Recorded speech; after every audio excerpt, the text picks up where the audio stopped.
Era una mañana normal en la sucursal bancaria más opulenta de la Ciudad de México, hasta que un ranchero de 70 años cruzó la puerta.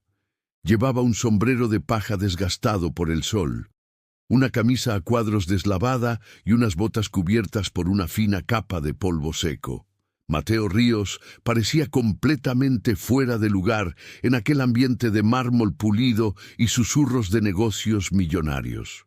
Cuando, con una calma inquebrantable, solicitó transferir 20 millones de pesos, la sucursal entera se detuvo. La risa cruel y sonora del gerente resonó en el silencioso salón. «Si tiene ese saldo, le pago el doble», se burló. Pero el joven y arrogante gerente no tenía la menor idea de con quién se estaba metiendo, y nadie, absolutamente nadie, esperaba lo que estaba a punto de suceder. Mateo Ríos empujó la pesada puerta de cristal de la sucursal bancaria, con sus manos curtidas, manos que habían pasado más tiempo reparando cercas y ayudando en partos de ganado que contando billetes. El golpe de aire acondicionado helado fue un contraste inmediato con el calor del sol de la mañana, un calor que aún se aferraba a su ropa sencilla. A sus 70 años se había levantado a las 5 de la madrugada, como lo había hecho durante los últimos 50 años en su rancho de Querétaro. Había tomado su café negro, solo, mientras observaba las primeras luces del día pintar el cielo sobre sus campos de aguacate. Había decidido venir a la ciudad personalmente para resolver aquel pendiente bancario. Una corazonada le decía que era necesario. Su sombrero de paja, con un par de pequeños agujeros, producto del uso, cubría su cabello completamente cano. La camisa a cuadros, aunque limpia, mostraba el desgaste honesto de años de trabajo, y sus botas, a pesar del polvo, estaban bien cuidadas. En su muñeca llevaba un reloj de plástico sencillo, el mismo que usaba desde hacía 2 décadas. Nada en su figura, en su porte, gritaba riqueza, nada sugería poder. Era exactamente como le gustaba que lo vieran.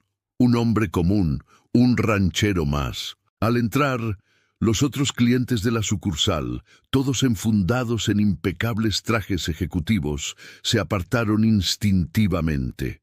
Un par de mujeres con tacones de aguja y bolsos de diseñador intercambiaron un susurro y una risita disimulada. Varios hombres de negocios ajustaron sus corbatas, su incomodidad palpable. El contraste era un espectáculo silencioso. Aquel era un mundo construido sobre apariencias, estatus y juicios rápidos basados en la marca del traje y el brillo de los zapatos. Javier de la Torre, el gerente de la sucursal, observó toda la escena desde la seguridad de su oficina con paredes de cristal blindado. A sus 34 años, Javier era la personificación del éxito moderno. Graduado con honores de la mejor universidad privada del país, con un MBA en el extranjero, un auto deportivo alemán en el garaje y un penthouse con vistas panorámicas en la zona más exclusiva de la ciudad. Su traje italiano, de un azul profundo, costaba más que el salario de 3 meses de cualquiera de sus empleados. Sus zapatos ingleses brillaban como espejos oscuros, reflejando el impecable piso de mármol. «Otro perdido que se equivocó de puerta», pensó Javier, ajustando su corbata de seda con un gesto estudiado. «Probablemente ni siquiera sabe dónde está parado».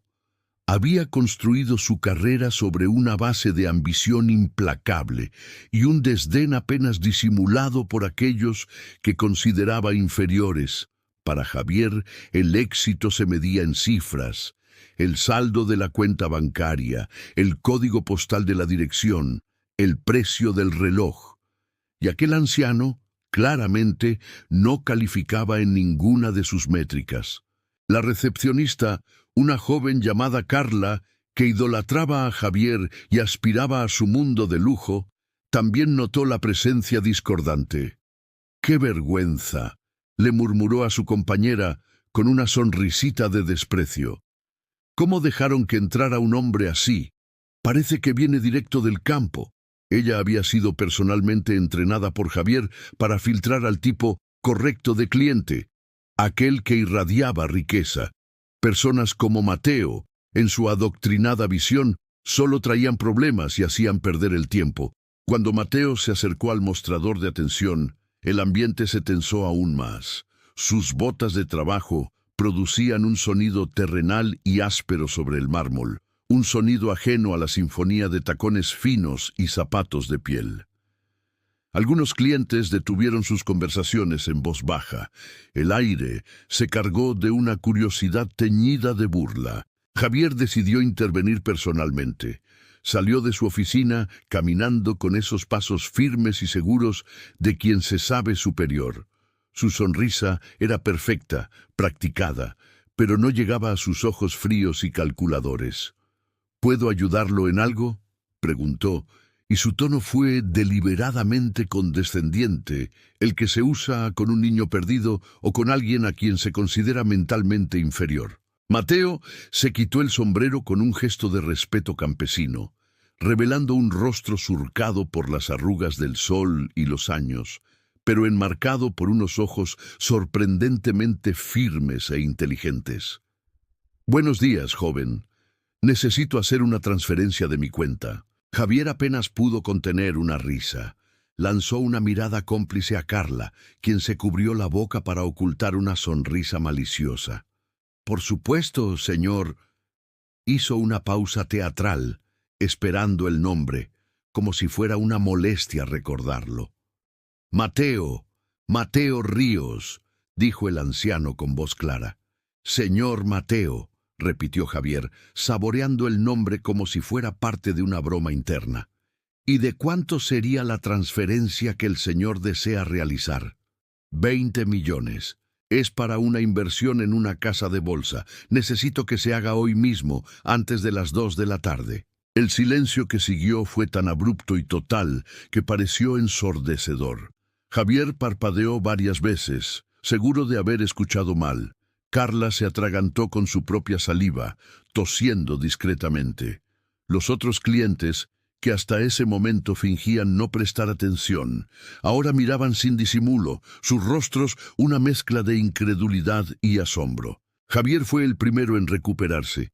Lo hizo de la única manera que sabía, con arrogancia. Soltó una carcajada fuerte, sonora, una explosión de sarcasmo diseñada para que todos en la sucursal la escucharan. «Si tiene ese saldo le pago el doble», exclamó, su risa resonando contra el mármol. La tensión se rompió y fue reemplazada por una atmósfera de burla colectiva.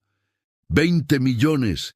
Imagínate, Carla, nuestro amigo ranchero aquí quiere transferir 20 millones», dijo Javier, guiñándole un ojo.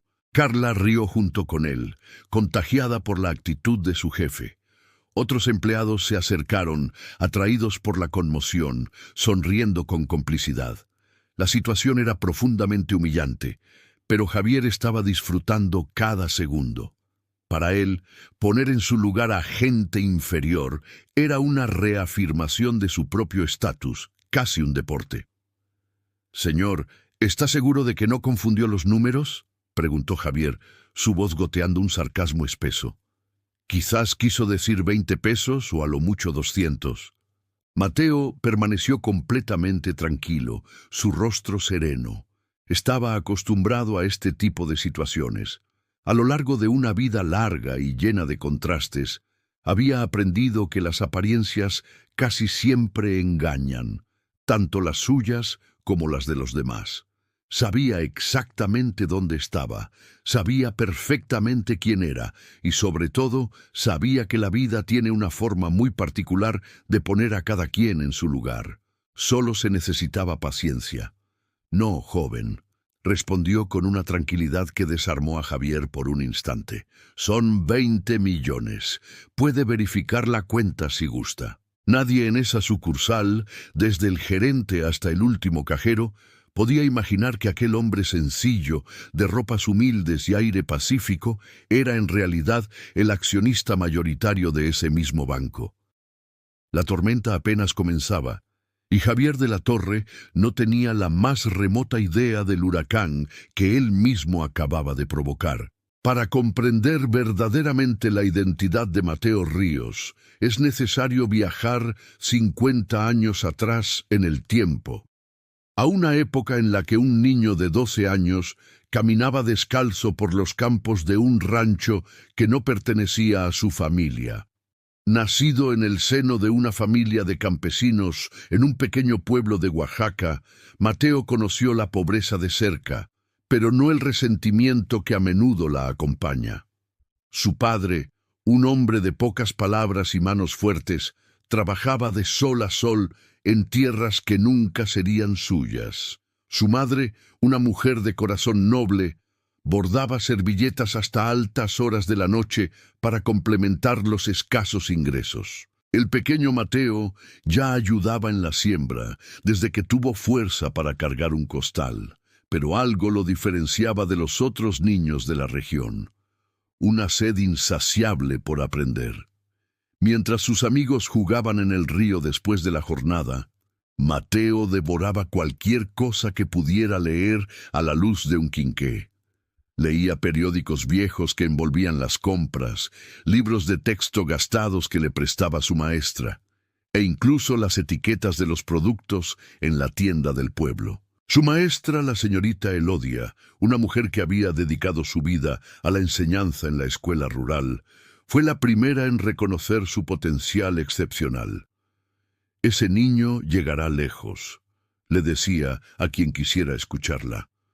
«Tiene una inteligencia que no se enseña, es un don». Fue ella quien le prestó sus propios libros, sabiendo que cada página sería un escalón hacia un futuro mejor para él. A los 16 años, cuando muchos de sus compañeros ya habían abandonado los estudios para trabajar a tiempo completo, Mateo tomó la decisión que definiría su vida. Pidió un aventón en un camión de carga hasta la capital, a cientos de kilómetros de distancia, y buscó trabajo como ayudante de albañil. Dormía en el suelo de un cuarto diminuto que compartía con otros 3 trabajadores. Se levantaba a las 5 de la mañana, trabajaba hasta que el sol se metía, y aún encontraba la fuerza para asistir a clases nocturnas en una escuela para adultos. A los 19 años, con su certificado de preparatoria en mano y las mejores calificaciones de su clase, Mateo se hizo una promesa solemne frente al espejo roto de su cuarto. Saldría de la pobreza, pero nunca olvidaría de dónde venía. Nunca perdería la humildad, a la que consideraba su mayor riqueza. Con su primer sueldo completo como albañil calificado, hizo algo que sus compañeros consideraron una locura. Usó casi todos sus ahorros para comprar un puñado de acciones de una compañía telefónica que apenas comenzaba a cotizar en la bolsa. Había escuchado a uno de los ingenieros de la obra decir que el futuro estaba en las comunicaciones. Las 2 décadas siguientes fueron un testimonio de un sacrificio que pocos hombres podrían soportar. Mateo trabajaba como albañil durante el día, enfrentando un sol abrasador y lluvias torrenciales, y estudiaba finanzas y contabilidad por las noches de forma autodidacta, a menudo llegando a casa a las 11 de la noche solo para abrir los libros y estudiar hasta la 1 de la madrugada. Cada peso que ahorraba se convertía en una inversión. Cada sacrificio era una semilla plantada para el futuro. A los 26 años conoció a Isabel, una maestra de primaria de corazón generoso, que vio en él no al hombre sencillo que aparentaba ser, sino al hombre extraordinario que estaba destinado a convertirse. Ella lo apoyó incondicionalmente, incluso cuando pasaban meses comiendo solo lo más básico para poder invertir un poco más, incluso cuando él llegaba a casa exhausto y aún así se sentaba a estudiar los mercados financieros. Algún día todo esto valdrá la pena, le decía Mateo en las noches más difíciles. No es solo por nosotros, es para demostrar que la gente sencilla, la gente como nosotros, también puede triunfar en esta vida. La primera gran oportunidad llegó cuando él tenía 36 años. Mateo había acumulado, peso sobre peso, el capital suficiente para comprar un pequeño rancho aguacatero en Michoacán, que estaba siendo rematado por deudas. Era un terreno que otros consideraban poco valioso, con árboles viejos y una casa en ruinas. Los otros postores rieron cuando vieron al albañil haciendo una oferta. Pero Mateo, que había estudiado agronomía por su cuenta, vio algo que los demás no pudieron ver: un potencial infinito. En los 5 años siguientes, trabajando 16 horas al día, transformó esa tierra abandonada en una de las huertas más productivas y respetadas de la región. Introdujo técnicas modernas de riego que había aprendido en revistas especializadas, invirtió en la mejora de los árboles y diversificó los cultivos. Los vecinos que antes se burlaban, ahora le pedían consejo. Con las ganancias sustanciales del rancho, Mateo comenzó a diversificar sus inversiones con la misma paciencia y sabiduría con la que había transformado la tierra improductiva en oro verde. Compraba acciones de empresas en las que realmente creía, no en las que estaban de moda. Invertía en bienes raíces en zonas que aún no se habían desarrollado. Tenía un instinto natural para los negocios que ninguna universidad del mundo podría enseñar. Era el instinto de quien conoce el valor real de las cosas. A los 46 años, Mateo ya era multimillonario varias veces, pero absolutamente nadie lo sabía. Continuaba viviendo en la misma casa sencilla del rancho, conduciendo la misma camioneta Ford vieja que había comprado usada 10 años antes, y vistiendo la misma ropa humilde de siempre. El dinero no cambia quién eres por dentro, le decía siempre a Isabel. Si eras bueno siendo pobre, serás bueno siendo rico. Si eras malo siendo pobre, el dinero solo lo hará más evidente. Fue en esa época que se enteró de que una pequeña institución bancaria regional estaba pasando por dificultades. Los dueños querían vender, pero nadie creía en el potencial de la empresa. Mateo vio una oportunidad. Con total discreción, a través de intermediarios, compró el 30% de las acciones a un precio que todos consideraron una locura. En los años siguientes demostró que tenía razón, con una nueva gestión enfocada en apoyar a pequeños productores rurales y microempresarios. Gente como él lo había sido, el banco creció exponencialmente. Mateo nunca asumió un cargo ejecutivo. Prefirió quedarse en la sombra, como el mayor accionista, pero sus decisiones transformaron una pequeña institución regional en uno de los bancos más importantes del Bajío. A los 65 años, cuando podría haberse jubilado para disfrutar de su inmensa riqueza, Mateo hizo algo inesperado. Compró otro rancho, aún más grande que el primero, no por avaricia, sino por amor a la tierra. «Aquí es donde me siento yo mismo», explicaba a sus pocos amigos cercanos. El rancho se convirtió en su refugio. Nunca ostentó su riqueza. No tenía un jet privado, no vivía en una mansión, no frecuentaba clubes exclusivos. Su única extravagancia era cambiar de camioneta cada 10 años. Usaba el mismo sombrero de paja desde hacía 15 años, comprado en una tienda de herramientas en el pueblo. «El dinero es una herramienta», solía decir. «Puede construir o destruir, depende de cómo lo uses». Pero en los últimos años había notado algo preocupante.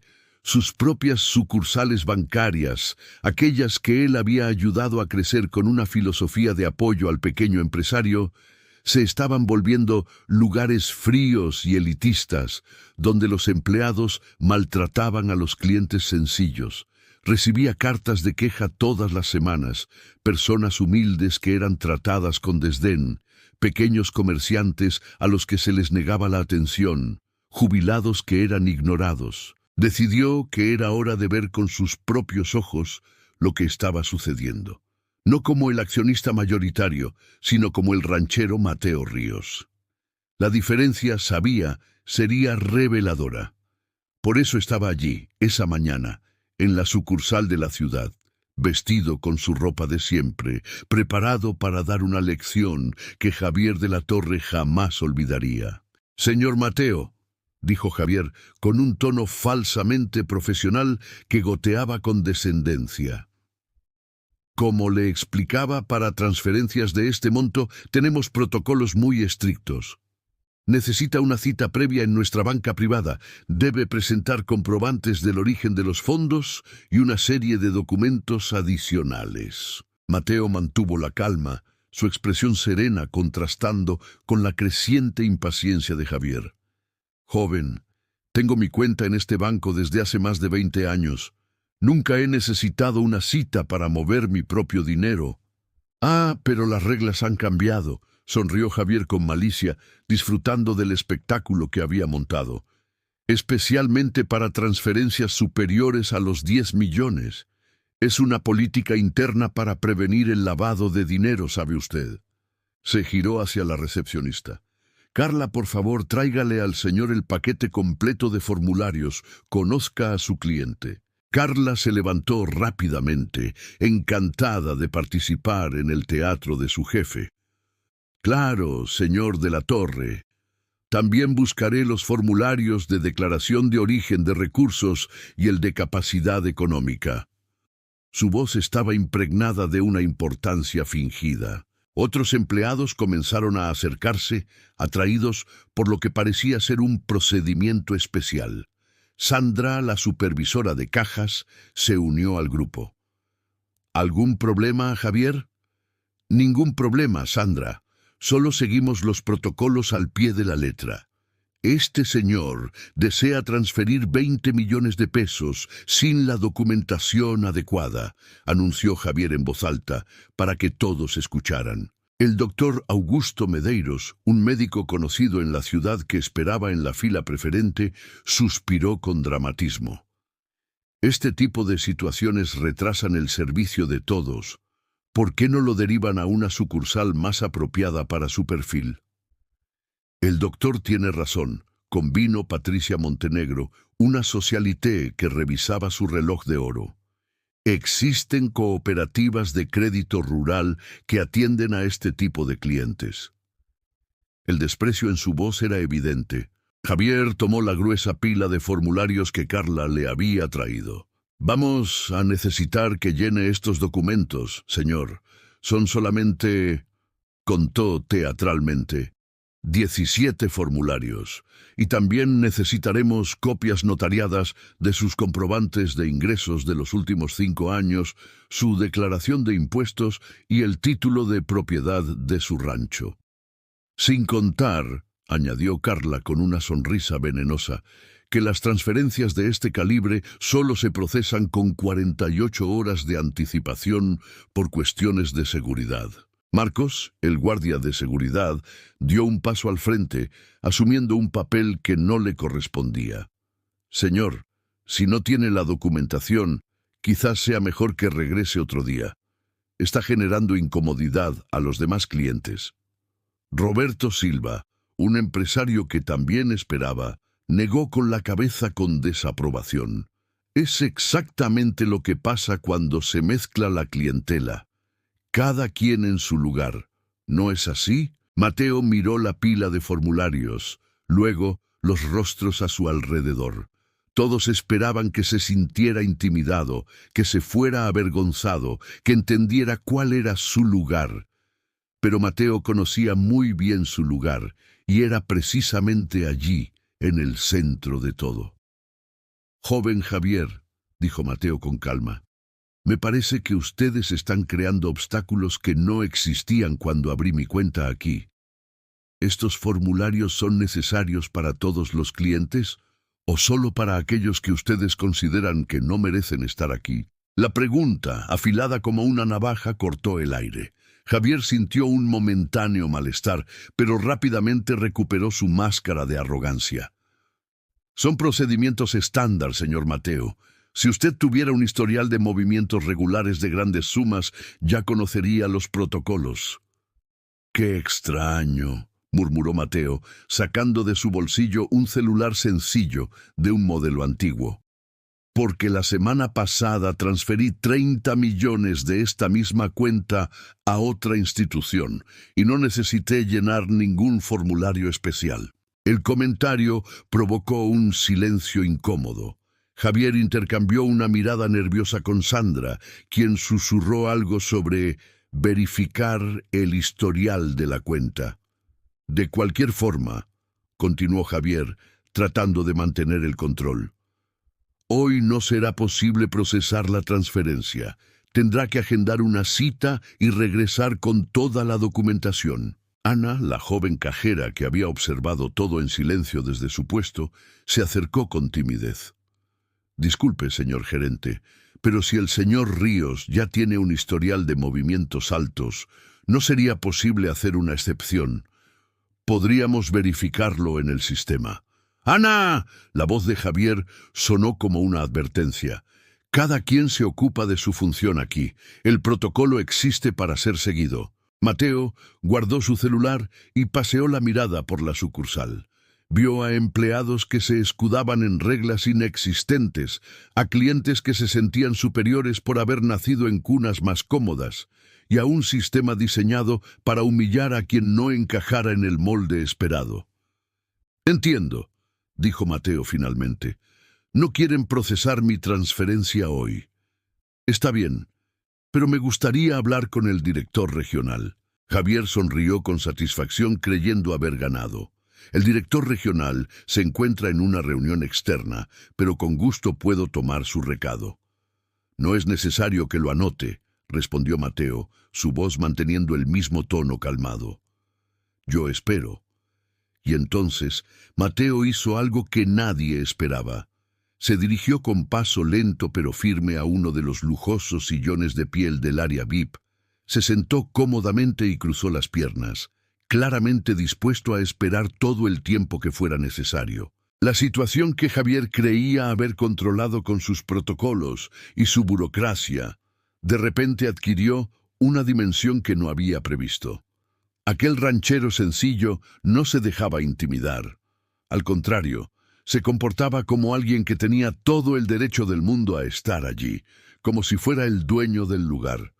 Eso molestaba a Javier más que cualquier confrontación directa. Lo que había comenzado como un intento de humillación, ahora se estaba transformando en algo mucho más peligroso para él.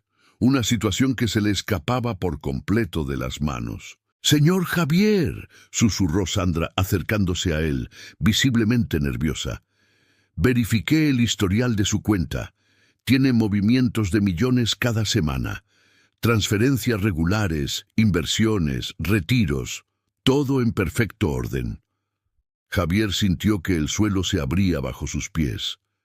Si Mateo realmente tenía ese historial, todos los protocolos que había inventado se revelaban como lo que eran, pura y simple discriminación. «Debe ser una cuenta empresarial», murmuró, tratando de aferrarse a cualquier explicación lógica.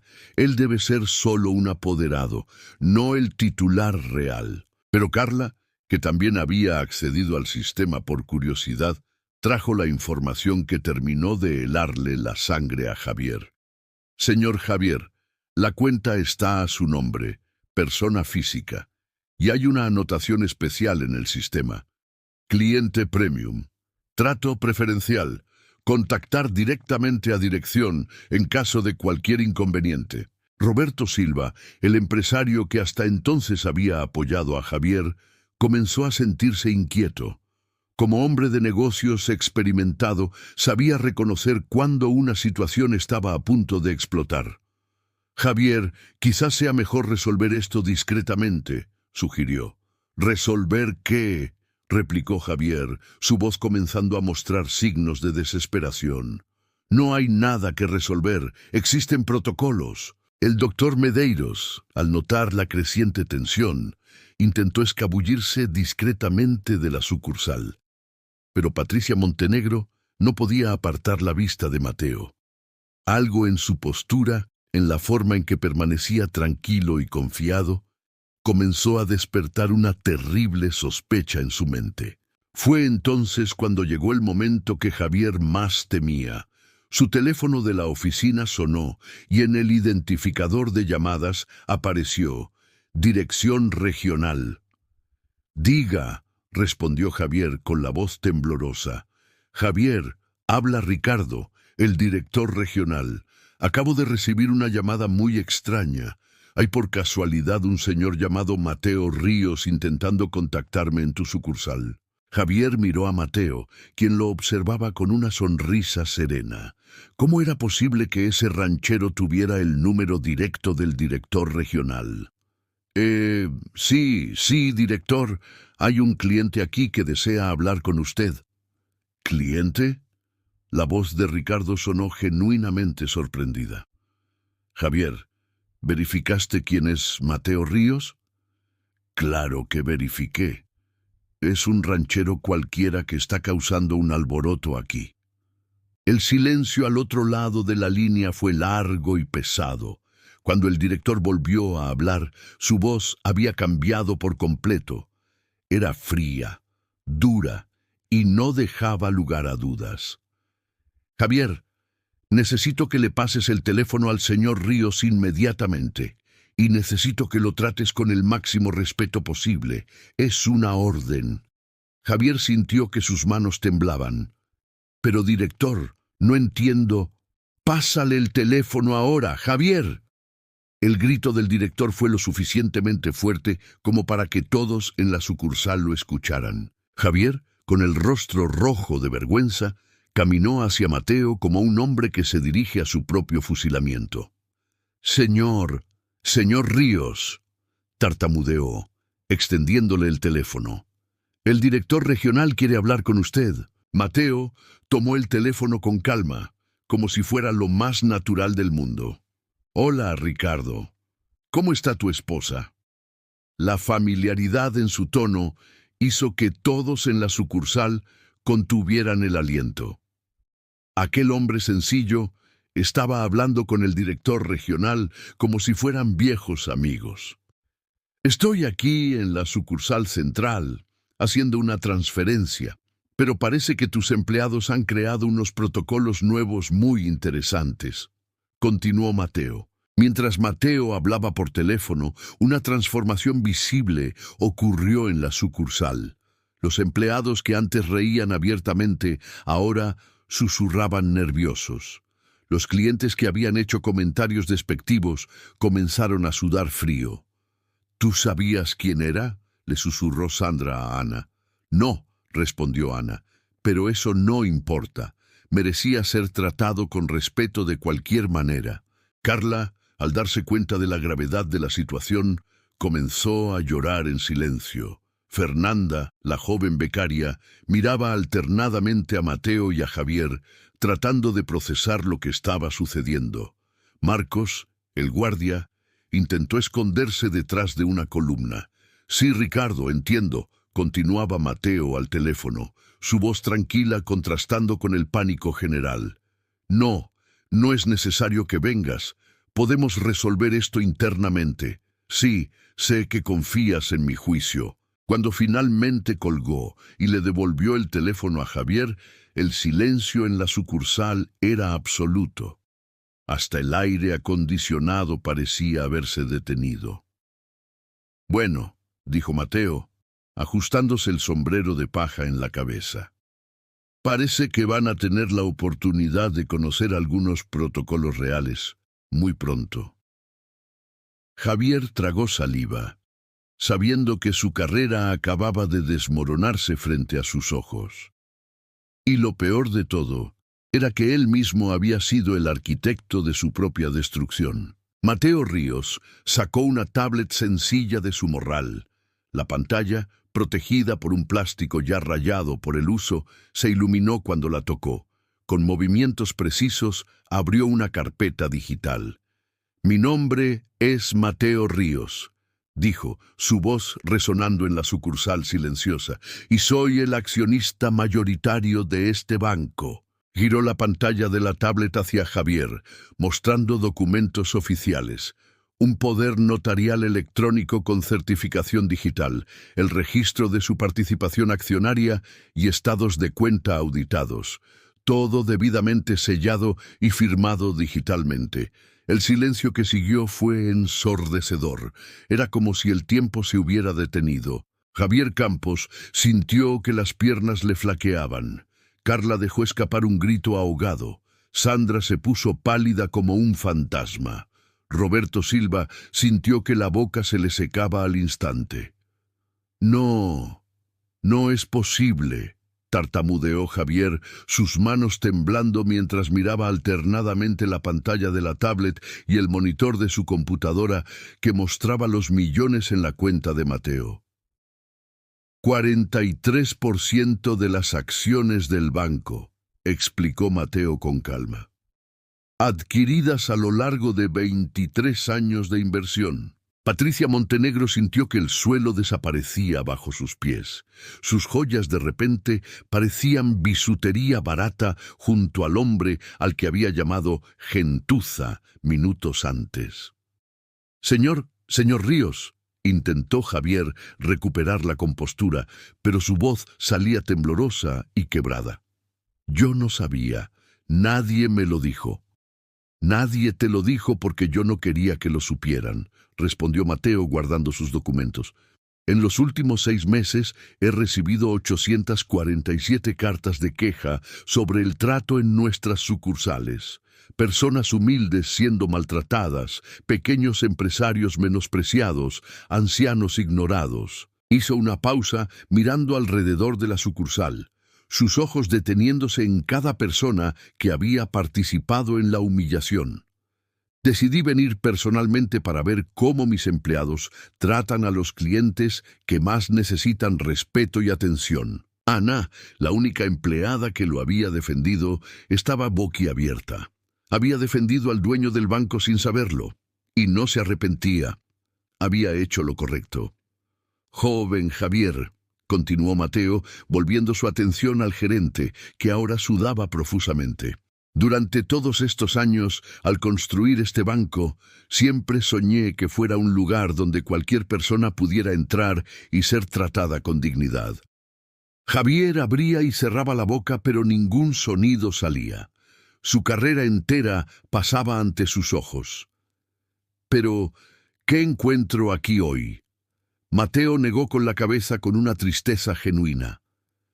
Encuentro a empleados que han olvidado lo que significa servir, que confunden su posición con superioridad moral, que tratan a los clientes como enemigos o como objetos de diversión. ¿Sabe qué es lo que más me entristece?, continuó, su voz cargada de una profunda melancolía. Es que ustedes han perdido la oportunidad de conocer a personas extraordinarias por estar ciegos ante las apariencias. ¿A cuántos clientes valiosos han maltratado? ¿Cuántas historias inspiradoras han ignorado? Fernanda, la becaria, comenzó a llorar en silencio. Era joven, aún tenía tiempo de cambiar. Javier, la voz de Mateo ahora tenía un tono más firme. Usted me preguntó quién era yo para decir que Ana no estaba despedida. Pues bien, como accionista mayoritario de este banco, tengo esa autoridad. Y voy más allá. Ana será promovida a directora regional. Ana sintió que las piernas le temblaban. Había defendido lo que era correcto sin esperar recompensa, y ahora estaba siendo reconocida de una forma que jamás había imaginado. En cuanto a usted, Javier, Mateo lo miró directamente. Sus funciones en este banco terminan en este momento, no por venganza, sino porque un líder debe ser un ejemplo. Y el ejemplo que usted dio hoy no concuerda con los valores que este banco representa. Javier se desplomó en una silla cercana, el peso de la realidad finalmente aplastándolo. En cuestión de minutos había perdido su empleo, su reputación, su confianza, todo por su arrogancia. Sandra, continuó Mateo, usted también está despedida. Una supervisora que participa e incentiva la humillación no tiene lugar en nuestro equipo. La sucursal entera estaba en estado de shock, pero Mateo Ríos no había terminado. El caos que siguió fue como ver un castillo de naipes desmoronarse. Javier, que minutos antes era el rey, ahora estaba con el rostro entre las manos, murmurando: «No puede ser real». Carla, la recepcionista, intentaba desesperadamente acercarse a Mateo. «Señor Ríos, por favor, yo no sabía. Si lo hubiera sabido, jamás». «Señorita», dijo Mateo con la misma gentileza. «La cuestión no es lo que haría si supiera quién soy. La cuestión es por qué trató mal a alguien que no conocía». Roberto Silva, el empresario, se acercó, su arrogancia transformada en una servidumbre patética. «Señor Ríos, fue todo un malentendido. Tengo el mayor respeto por usted y por el banco».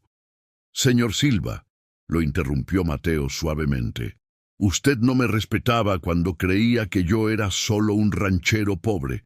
¿Por qué debería creer que me respeta ahora que sabe que soy rico?» «Ana», dijo él, dirigiéndose a la nueva directora, «mañana comenzaremos a implementar cambios profundos. Quiero que prepare una reunión con todo el personal. Construiremos una nueva cultura basada en el respeto y la dignidad humana». La justicia se estaba haciendo, pero Mateo sabía que el verdadero trabajo apenas comenzaba. Despedir a los arrogantes era solo el primer paso. El verdadero desafío sería construir algo mejor en el lugar de lo que había sido destruido. 6 meses después, la sucursal bancaria se había convertido en un ejemplo. Ana había creado una revolución silenciosa en la forma en que se trataba a la gente sencilla. Javier Campos, por su parte, tocó fondo. Perdió su empleo, su familia, sus amigos. Un día, desesperado y solo, buscó a Mateo en su rancho.